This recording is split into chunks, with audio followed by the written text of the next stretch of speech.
الله اکبر دا کم خوی ده سمره مزه کوي سمره مزه کوي چې ته اوچتې او ستا هغه اوچتوالی دې سره ښه اوچت شي چې ته د ځان نه کمزوري کس ته وایې چې ته زما نه غوره یې حتی دا بېدینه خلک چې د دین نه چې نه خبر دوی دا ذلت دی دا نه واوره پیغمبر صلی الله علیه وسلم سوی حدیث کې راځي ما تواضع احد لله الا رفعه الله چا چې د الله دپاره په ځان کې عاجزي راوستې ده رب العالمین اوچت کړی دی عزتمند کړی دی دا خو واضح خبره ده کوم سړی چې عاجز دی د هر چا سره چې ښه خوی کوي تکبر پکې نه خلکو سره محبت کوي که نه کوي کافران ورسره محبت کوي د ټولو په خوله یو ټکی چې د سړی سره عاجز دی تکبر پکې نشته د عزت والا الله ورکوي په عاجزۍ سره ګوره ذلیله کېږي نه په عاجزۍ سره عزتمند کېږي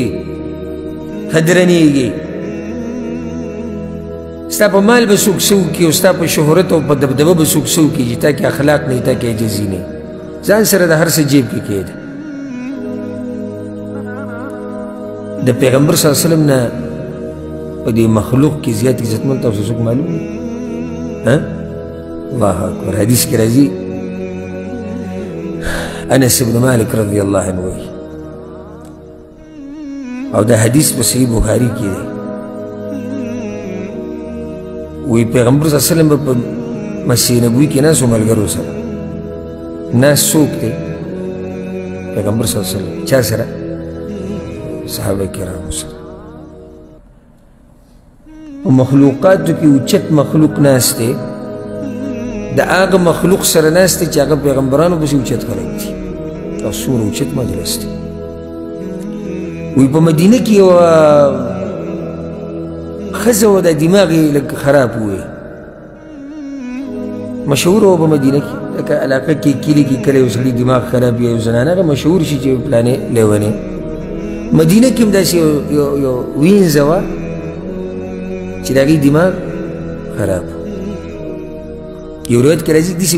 مکمل خراب نه خو دماغو کې څه چل و یعنی دماغ یې په ځای نه و پوره برابر نه و وی دا براله پیغمبر صلی الله علیه وسلم پسې پیغمبر صلی الله علیه وسلم ناست الله اکبر یعنی سړی وایي چې ځان مې قربان کړی دغه انسان په دې خپو کې اشاره به ورته وکړې راشه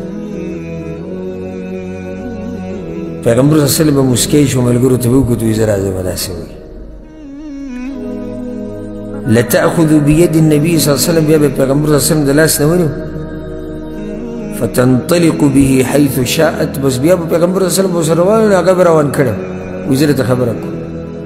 بو بیت لرې د مسجد نبوي نه خبره بس خبره نه وه بس بیا به پیغمبر صلی الله علیه وسلم وشو خبره بیا به